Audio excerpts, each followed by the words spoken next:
चुनावी साल है और चुनावी महीना भी चल रहा है। बिहार में 2 चरणों के मतदान हो चुके हैं। तीसरे चरण के मतदान की तैयारी जोरों शोरों पे है। हर कोई अपने पक्ष में मतदाताओं को लाने की तैयारी कर रहा है। हर पार्टी का अपना मैनिफेस्टो है, हर घोषणा है, लेकिन इन घोषणाओं के बीच जनता की क्या घोषणा है, जनता आखिर कैसी सरकार चाहती है, जनता के लिए एक बेहतर सरकार के क्या मायने हैं, क्या परिभाषा है, इसी को लेके हम जनता के बीच में हैं। राजधानी पटना में है और पटना में हमारे साथ कुछ व्यापारी वर्ग है और इनसे समझेंगे कि जो वादे हो रहे हैं, चाहे वो कटाक्ष भी हो रहे हैं, 15 लाख की बातें हो रही हैं कि मेरे खाते में नहीं आया, तो उस 15 लाख सहित और भी तमाम मुद्दों पे हम बात करेंगे और समझेंगे कि क्या वो 15 लाख आने चाहिए युवाओं के लिए या युवा खुद 15 लाख बनाएं अपने रोजी रोजगार से। तमाम चीज़ों को लेकर बातें होंगी और हमारे साथ कुछ व्यापारी हैं या कुछ कहें तो खुद का इनका अपना स्टार्टअप है, सब कुछ है और इसी चीज़ों को लेकर हम पहुंच गए हैं। हमारे साथ हैं सर, आपका नाम क्या बताइए? विद्यानंद नाम हुआ हमारा। विद्यानंद जी, क्या है चुनावी मिजाज और चुनावी माहौल क्या दिख रहा है इस समय? मिजाज क्या, जो देश के लिए बेहतर है वो रहेंगे साथ में। तो क्या देश के लिए बेहतर क्या दिख रहे हैं? बेहतर तो जो अभी चल रहा है वही है। कहाँ बस चल रहा है? चल तो बहुत कुछ चल रहा है, गर्मी भी चल रहा है। मोदी चल रहा है। अच्छा, मोदी ही चल रहा है। बिल्कुल। वजह क्या है? बहुत लोगों ने तो, जैसे मैं शुरुआत में ओपनिंग भी किया तो मैंने कहा कि बहुत लोग कह रहे हैं कि सुनने में कि 15 लाख नहीं आया और कहीं ना कहीं मुद्दा भी बना हुआ है इस समय चुनाव में। आपको लगता है कि वो 15 लाख सही में युवाओं को ज़रूरत है, लोगों को उस खाते में आने की या कुछ? ज़रूरत तो है, लेकिन खाते में कैसे खाते में चाहिए? मतलब डायरेक्ट आपके खाता में दे दे और उसके बाद आप चाट जाएं उसको। सरकार दे रही है ना, PMEGP योजना है, आप फूड प्रोसेसिंग में काम कीजिए। सरकार उसके लिए जो है प्रॉपर जो है सो दे रही है व्यवस्था, लोग ले रहे हैं व्यवस्था। इतना बढ़िया चैनल से सरकार व्यवस्था कर रही है। अभी आज का मैं आपको एक बात बताएं कि हमारे गांव का एक बच्चा तो नहीं, बड़ा है वो एक्चुअली, वो लैपटॉप खरीद के ले गया। तो हमको लगा कि भाई लैपटॉप का इनको क्या ज़रूरत है। बोला कि नहीं, अभी हम ना सारा सरकारी योजना आता है या कुछ भी आता है तो या सारा चीज़ अब तो डिजिटल हो गया है। लोग गांव में बैठ के एक लैपटॉप से 50,000 रुपया कमा रहा है भाई महीना का। क्या चाहिए? 15 लाख आपके अकाउंट में चाहिए, अकाउंट में मिलता है। कैसे मिलता है? आप PMEGP के अंदर जाइए, सरकार आपको 10 लाख तो वैसे ही देती है, 35% उस पर सब्सिडी है 3.5 लाख का। लेकिन लोगों को क्या लगता है कि जैसे पावर टिलर ट्रैक्टर का सब्सिडी खाते थे कि आए खा पी के बैठ गए, कर्जा नहीं चुकाना है, तो ये पुराना वाला ज़माना नहीं है। पुराने ज़माने लोग किसान क्रेडिट कार्ड ले लेते थे और चाहते थे कि, अभी भी लोग चाह रहे हैं, हमारे गाँव में लोग ऐसे हैं जो कि वोट मोदी को देते हैं लेकिन चाहते हैं कि मोदी जी चल जाए ना तो उनका KCC वाला पैसा जो है माफ़ हो जाए। मतलब ऐसे करके आप माफ़ करा करके देश चलाइएगा। आपको 15 लाख रुपया मिल रहा है, आपको सबसे पहले सरकार क्या करती है, आपसे एक कोटेशन मांगती है, आप क्या करना चाहते हैं, आप उसके लिए कोटेशन बना के देते हैं। उसके लिए बैंक से आपका वेरिफिकेशन होता है कि आप प्रॉपर करना चाह रहे हैं कि नहीं, कम से कम आपके पास जगह होना चाहिए। एक बार आपके पास जगह मिल जाता है, फिर आपको कोटेशन के थ्रू जिस कंपनी से आप सामान लाना चाहते हैं ना, डायरेक्ट सामान मिलता है। फिर बैंक के लोग आते हैं, वेरीफाई करते हैं कि सामान आया, लगा कि नहीं लगा। ठीक है, जब लग गया 1-2 महीने के बाद आपको जो बाकी का अमाउंट होता है 2-3 लाख रुपए वर्किंग कैपिटल, वो आपको मिल जाता है। वर्किंग कैपिटल मिलने के 6 महीने बाद आपका EMI स्टार्ट होता है, 6 महीने बाद। और 10 लाख का EMI बनता है कुछ 14-15 हज़ार रुपये, 500 रुपया रोज़। आप बताइए, आपके पिताजी आपको देंगे 15 लाख, आपके पिताजी आपको 10 लाख देंगे, और 10 लाख रुपया ले करके अगर आप 500 रुपया जनरेटर नहीं कर पा रहे हैं खुद के लिए, तो आप कोई काम के हैं नहीं, कोई काम के नहीं है।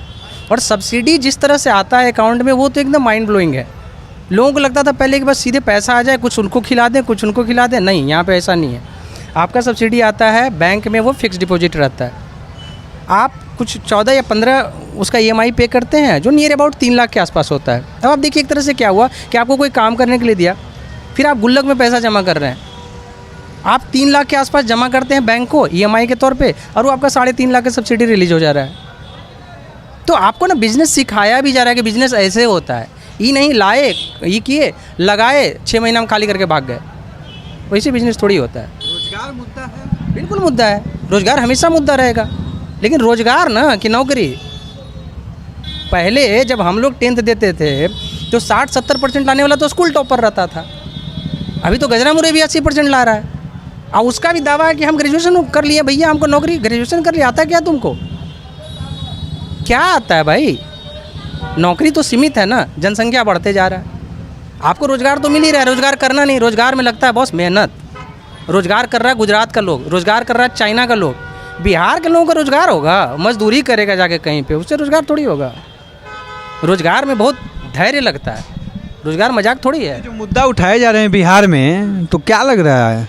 क्या मुद्दा उठा रहे हैं लोग, हमको तो आज का पता नहीं। रोज़गार में लगे हैं हम। अब रोजगार में लगे, बिल्कुल लगे हैं। कौन मुद्दा? पहले आपके मुद्दा खाते में आ गया है, मतलब समझ रहे हैं? जो आ रहा है उसके लिए हम परिपूर्ण हैं, धन्यवाद देते हैं। और क्या देंगे? क्या आपको सीधे मुंह करके खिलाएंगे क्या मोदी जी? ये कोई मतलब नहीं है ना, बिल्कुल नहीं है। तो ये कहीं ना कहीं रोजगार है और ये रोज़गार चाहिए, सबको चाहिए, लेकिन रोज़गार, नौकरी नहीं। नौकरी मिल गया, दहेज के लिए दौड़ रहे हैं। रोज़गार में आदमी हमेशा रिस्क पे रहता है, माइंड अलर्ट पे रहता है, आदमी लगा रहता है उसमें। बिहार की ऐसी आबो हवा दिखती है। बिहार को रोज़गार चाहिए, नौकरी नहीं चाहिए। बिहार को गुजरात बनना पड़ेगा। घर घर में लोग पापड़ बना के बेच रहे हैं, हमारे यहाँ घर घर से लोग मजदूर बन के भाग रहे हैं। रोज़गार और नौकरी के बीच में अंतर समझ लीजिए। आपको नौकरी इसलिए चाहिए कि 5-7 लाख रुपया घूस दे करके कहीं वो करना है, 15 लाख दहेज चाहिए। आप अपना मोटो क्लियर कीजिए ना कि करना क्या है। आज आप बिहार में देखिए, आपको कोई टेक्निकल लोग नहीं मिलेगा, 2 महीना ज़्यादा आपके यहाँ स्टाफ नहीं टिकेगा। जा कहाँ रहा है? रोज़गार तो मुद्दा है, लेकिन रोज़गार करिए तो सही पहले, एटलीस्ट आप एक बार करके तो देखिए। बिजनेस बहुत मज़ेदार चीज़ होता है, बिल्कुल मज़ेदार चीज़ होता है। रोजगार की और नौकरी की जो परिभाषाएं हैं समझाने का प्रयास भी किया गया। और भी हमारे साथ साथी हैं। मुद्दा क्या है बॉस? मुद्दा क्या है? क्या करते हैं आप वैसे? मेरा तो दुकान है, बिजनेस करते हैं हम। किस चीज़ का दुकान है? मोबाइल का सर्विस सेंटर है। आप ही का तो पूरा इस समय यूँ भी चल रहा है। नहीं तो कैसा चल रहा है बिजनेस? झमाझम है? हाँ हाँ, झमाझम है, बढ़िया है, ठीक है। तो कैसा है? मुद्दा क्या है आपका? भी कुछ मुद्दा है कि नहीं नहीं, मुद्दा तो कुछ नहीं है। जो भी हो, अगली बार तो मोदी को ही लाना है। जो भी हो, सब सही है। पहले जैसा अशांति नहीं है, शांति से लोग जी रहे हैं, खा रहे हैं अच्छे से। अब जो कह रहे हैं कि रोज़गार नहीं है, तो रोज़गार के लिए तो हाथ पैर चलाना ही पड़ेगा ना। अब जो हाथ पैर भी नहीं चलाएंगे, अब वो कहेंगे कि रोज़गार हमको दीजिए, तो पॉसिबल है नहीं। सोच रहे हैं क्या रहेगा? मिजाज क्या है? मिजाज तो कुछ वैसा आइडिया नहीं लग रहा है, लेकिन कुछ लगता है कि जैसे ज़मीन में गड़ा हो सके हिल जाए, नहीं तो कुछ नहीं हो। बस यही अनुभव कर सकते हैं। खजाना वाला कहाँ है? कहाँ गड़ा है और किसको हिलाना है? ये तो अब हमको ये नहीं पता। ये तो अब वोटिंग के बाद ही समझ में आएगा कि भूचाल आ गया था कि नहीं आ गया था। वो आपको भी वही गरीब समझ में आएगा। अभी तो लग रहा है कि या तो होगा, लेकिन कुछ होने का चांस है। भूचाल आ किधर रहा है? किधर जाने के? किसको नुकसान? अब परिवर्तन वाला तो सिस्टम है। भूचाल आएगा तो क्या है, जो अभी हम सब खड़ा है तो ठीक है, भूचाल आए तो थोड़ा बिगड़ गए। अब इसी से समझिए आप। तो जो अभी है, अगर भूचाल आएगा तो क्या होगा, ऑटोमेटिक सोचिए। परिवर्तन वाला माहौल लगता है। हाँ, हो पाएगा? बहुत सा अच्छा नजर आता है, तो बहुत सा डिस्टर्बेंस भी नजर आता डिस्टर्बेंस क्या है? है। बहुत सा चीज़ है। बता दीजिए। अब जैसे कि हल्ला हो रहा है अभी, बहुत सा नौकरी नहीं है, ये नहीं है, बात थोड़ा जायज भी लगता है, सही बात भी है ना कि नहीं है?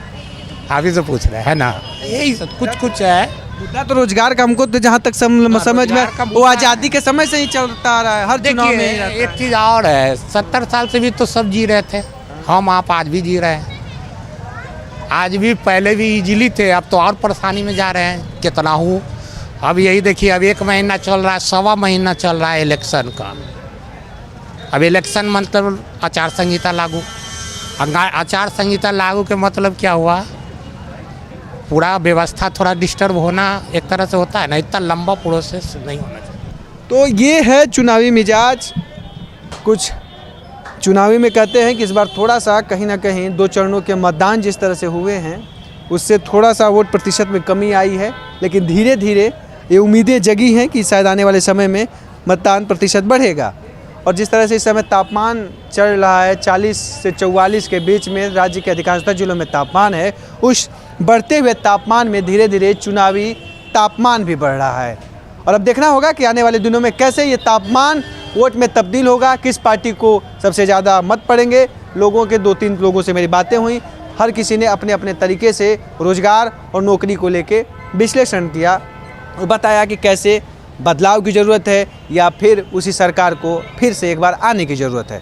अब वो तो आने वाले नतीजे के बाद ही पता चलेगा। लेकिन अभी धीरे धीरे कहीं जो नतीजे हैं वो धीरे धीरे अब चुनावी रंग राजधानी पटना में भी चढ़ता हुआ दिखाई दे रहा है। हालांकि यहाँ पे आखिरी चरण में मतदान होने वाले हैं, लेकिन उससे पहले भी राजधानी में तमाम लोग अपने अपने मुद्दों को लेकर लोगों से बातचीत कर रहे हैं और चर्चाएं कर रहे हैं। तो अभी के लिए दीजिए इतनी चुनावी चक्करलस में इजाज़त। आने वाले दिनों में और भी अन्य शहरों से हम करेंगे चुनावी चक्करलस। अभी के लिए इतना ही, दीजिए इजाज़त। नमस्कार। अगर ये वीडियो आपको पसंद आया है तो इसे लाइक ज़रूर करें। अगर चैनल अभी तक सब्सक्राइब नहीं किया है तो कर लें और नोटिफिकेशन पाने के लिए बेल आइकन भी दबा दें।